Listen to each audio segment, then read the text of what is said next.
सुनो शिवशेषा मुद्रा भद्राय राजते. अशा या राजाच्या राजमुद्रेला वंदन करून मी माझ्या भाषणाला सुरुवात करते.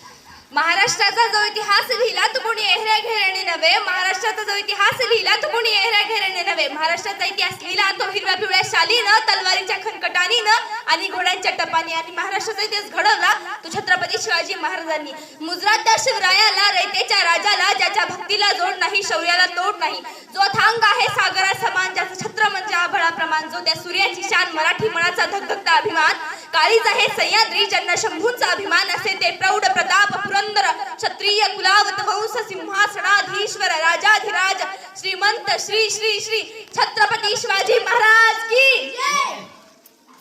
400 वर्षांपूर्वी जिजाऊंच्या कुशीत जन्मलेलं बाळ म्हणजे शिवबा. राजनीती, युद्धनीती, गरिबी कावा यांसारख्या कुशल शस्त्रांचा कळस म्हणजे शिवबा. एकीकडे संयमाचा घाट म्हणजे शिवबा, सळसळत्या रक्ताची लाट म्हणजे शिवबा, महाराष्ट्राची माणुसकी मोजणारा बाप म्हणजे शिवबा. शिवाजी हा केवळ 3 अक्षरी शब्द नाही, तर तो एक मंत्र आहे. तो मंत्र उच्चारल्याने अंगात रक्त सळसायला लागतं, अंगावर शहारे उभे राहतात आणि